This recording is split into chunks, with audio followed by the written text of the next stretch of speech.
Hey everybody out there, this is Seto, and today for you guys, I'm going to be profiling for you my favorite deck of all time, that being Gravekeepers. Now some of you may say, hey Seto, I thought you loved Blue Eyes White Dragon, and yes, I do love Blue Eyes White Dragon, but Gravekeepers by far are my favorite deck of all time, followed right behind by and very closely by Six Samurai.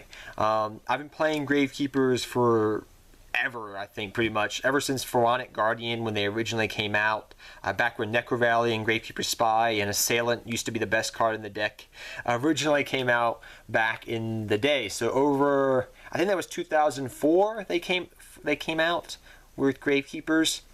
It could have been 2004, 2005. It's been a long time. So pretty much over a decade I've been playing this deck. And I've never put it down. Even when I took a break from the game of Yu-Gi-Oh! I kept this deck.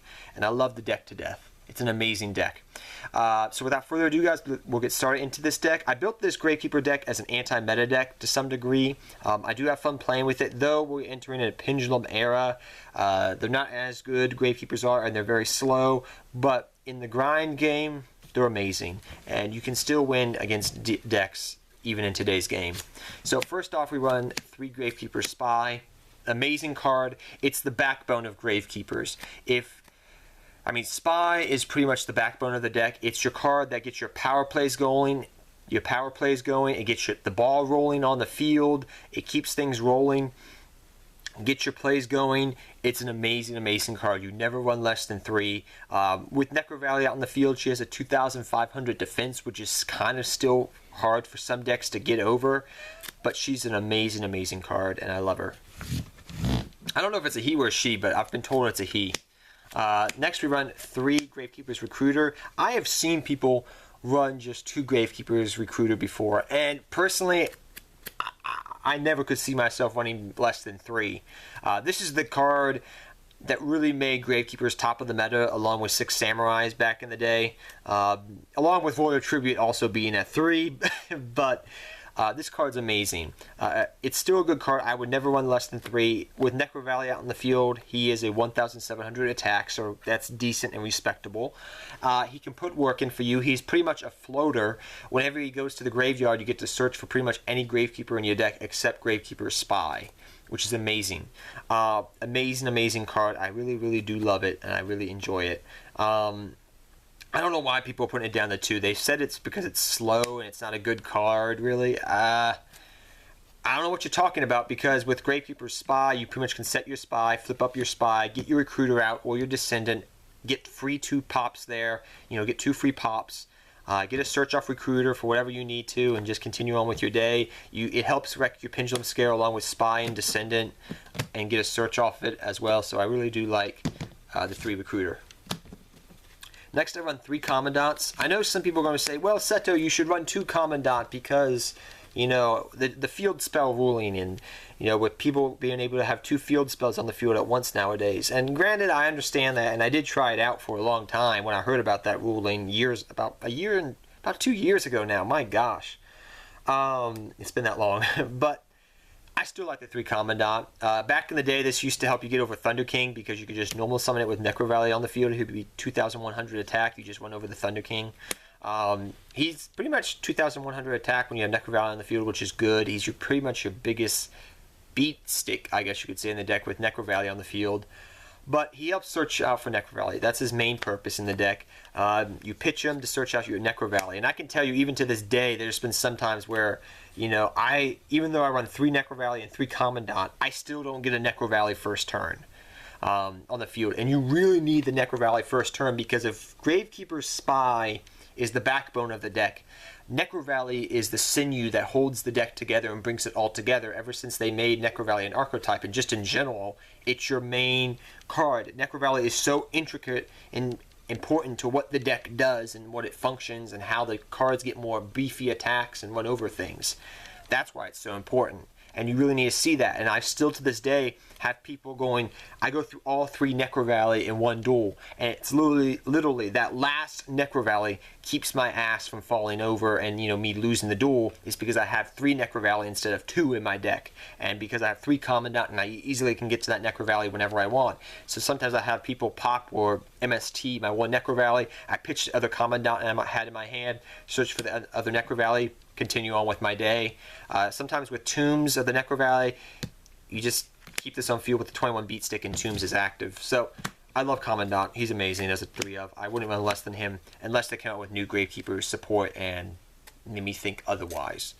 Next, I run 2 Gravekeepers Descendant. Some people like running 3, some people like running 2, some people like running 1.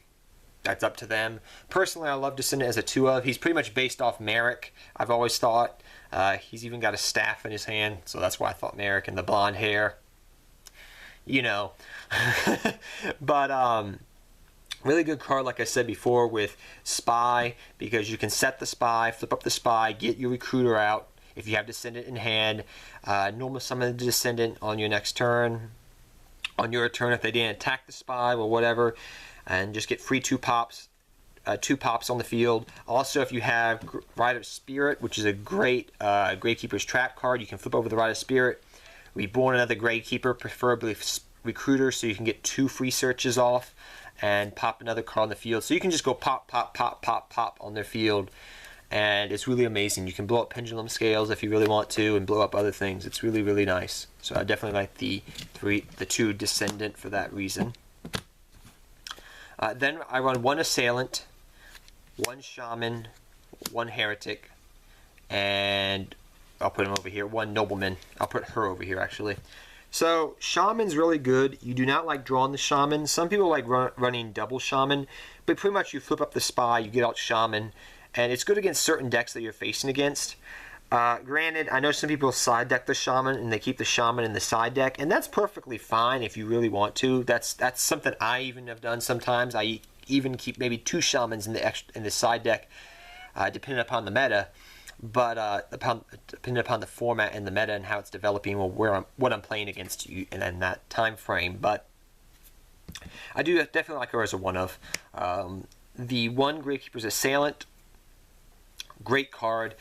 She's an amazing card. She's actually a she, if you didn't know. Gravekeeper's Assailant, that is. If you watch the GX anime, you actually find that out. She used to be called the Shein Killer back in the day for 6 Samurai Shein, because literally they would make Shein, and then you just like normal summon the Assailant, target the Shein, put it in defense mode, and run over it. And still to this day, she kills big monsters like that. So if a monster has high attack but low defense, Assailant can put the job in and win you that game. Gravekeeper's Heretic wins me games still to this day, especially against back row heavy decks, and in general, he's a good card. I always feel like he's based off, I guess you could say, Bakura or Bandit Bakura from the anime, but neither here nor there. He really is good. That 1,800 attack does come in handy. Granted, especially when you don't have Necro Valley, it comes in handy, but it also comes in handy multiple times against back row or just poking for game and things of that nature. Granted, I will admit that he does not get the boost from Necro Valley, but because of the fact that he is untargetable, pretty much for the most part, he's an amazing card. Nobleman is really amazing. Really, really, really, really love Nobleman. A lot of people do not like Nobleman, and I understand why. Sometimes I have that love-hate relationship with Nobleman, and I understand that. But it's a really good card because it can help search out your power play of the deck, which is Gravekeeper's Spy, which is the reason I run it as a 1 of. You don't have to run it, but I do like it as a 1 of, especially if somebody's trying to OTK me and I have a Spy set, which happens a lot. I'll flip up the Spy, go for the Nobleman, they'll run over the Nobleman, and then I bring out another Spy, and maybe if I had Descendant in hand or a Recruiter in hand, I can still go off on my turn and just go pop, pop, pop their field, and it's really nice. I do like the 1 Nobleman, though. I wouldn't want more than 1, but I do like it. And also, Assailant, I would have to say, is the best one out here. A little note on Assailant. If you want to, you could run double assailant. It is something I have done in the past, and I do like it. But it depends upon what you're facing against and what the meta is like. If there's a lot of big beat sticks with low attack, then you run double assailant. Back in the day, that card actually was the main card you brought out with Gravekeeper's Spy, believe it or not. But that was back when Pharaonic Guardian first dropped. But yeah, you could run double assailant if you wanted to. I only like the one though because I can recycle it with Gravekeeper's Stele. Next, we run 3 Necro Valley. Like I said earlier, if Spy is the backbone of the deck, Gravekeeper's Necro Valley is literally the sinew that holds the deck together and brings it all together. Ever since they released more Gravekeeper support about a year and a half ago, now. But really, really good card. I wouldn't run less than 3. I've already explained why, but it's an amazing card nonetheless.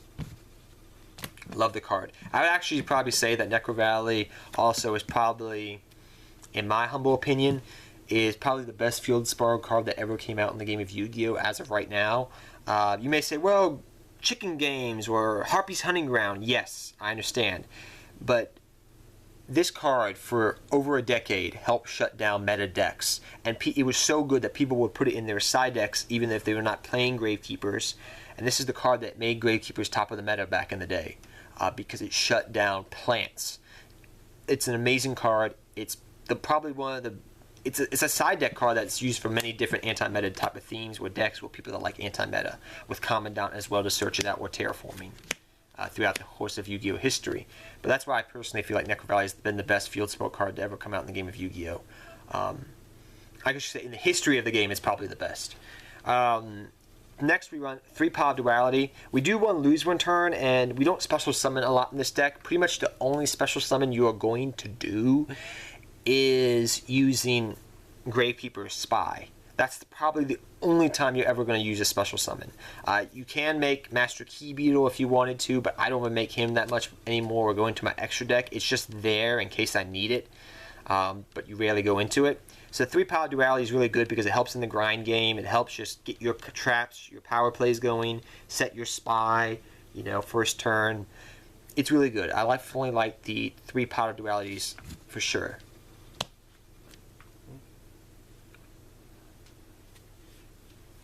Next, I run 2 Gravekeeper Stele.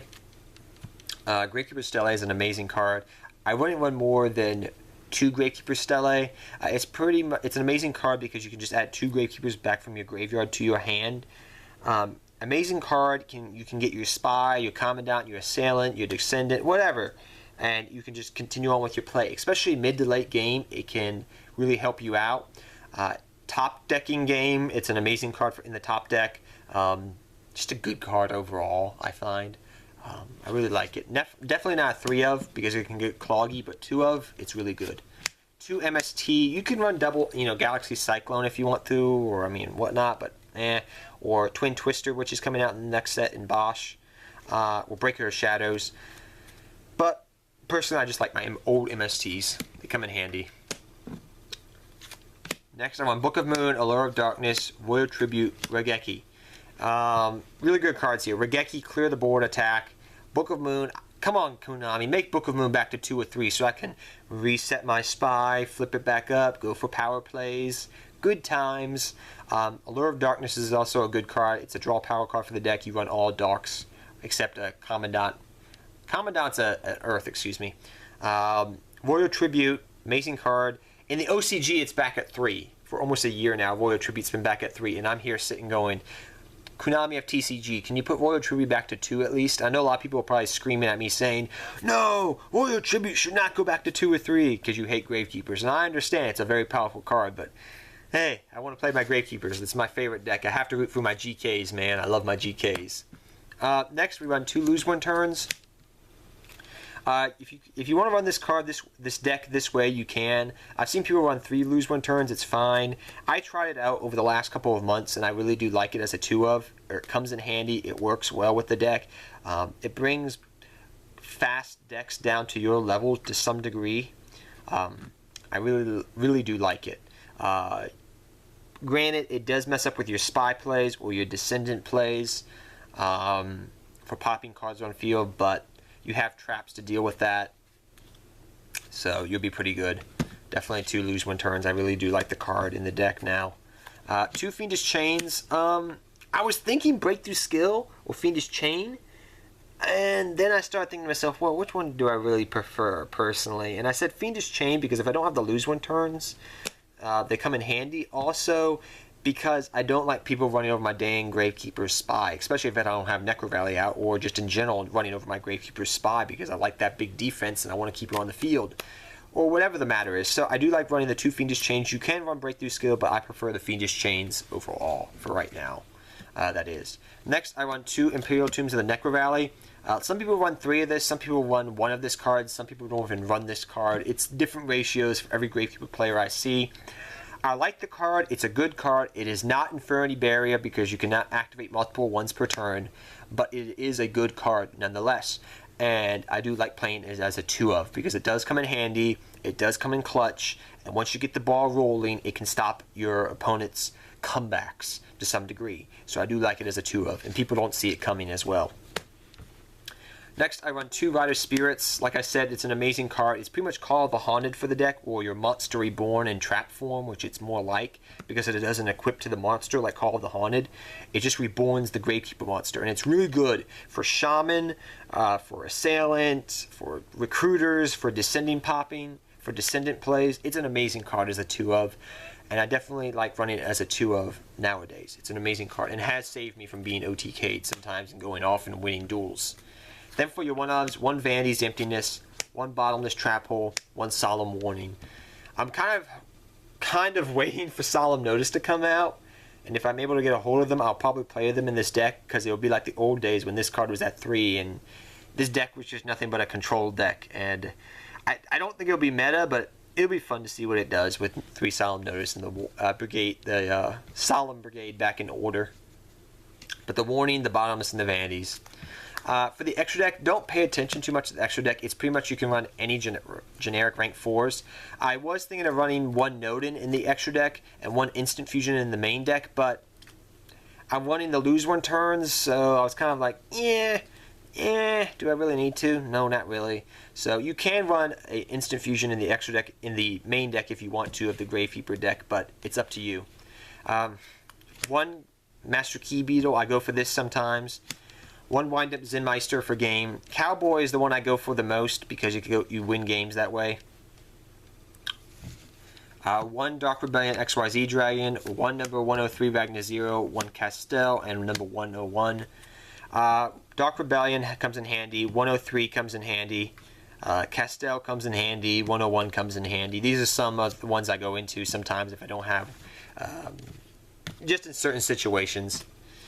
Abyss Dweller sometimes I go into, but not often. Heartland Drago can win you games. Gregor Samurai I rarely make, but he's just in there because he comes in handy. Black Shipacorn I sometimes make, depending upon the decks I'm facing. So, whatever. I mean, granted, you pretty much just run any generic rank 4s you want to. Diamond Direwolf you can run. Tellarknight Ptolemaeus I run, along with Constellar Pleiades and Stellar Knight Constellar Diamond. I run these for that reason because they sometimes come in handy depending upon the situation, but your Ptolemaeus, your Constellar Pleiades, and your Stellar Knight Diamond you can run. So I do like those cards. So guys, that is it for the main deck profile. I hope you all enjoyed this Gravekeeper deck profile, guys. Like I said before, I really do enjoy playing this deck. It is so fun to play. It's my favorite deck of all time. What can I say about it? I'll probably be playing this deck even if I quit the game of Yu-Gi-Oh! One day or the game ends. I will still play Gravekeepers. It's an amazing deck. And I know the deck's not as good as it used to be, but maybe one day they'll make something so they have Gravekeepers that can stop things being reborn from the extra deck. Or the extra deck, that is, kind of, instead of the graveyard. That's a possibility, maybe, but only time will tell. But till next time, guys, take care. Have fun dueling. Good luck dueling. Hope you enjoyed this deck profile. And take care, everybody. Seto Kaiba, I'm out of here. Till next time, guys. And go GKs. And GKs for life, Holmes. Go GKs, man. I love my GKs. Take care, everybody. Seto Kaiba, I'm out of here. Till next time. And good luck dueling to all of you.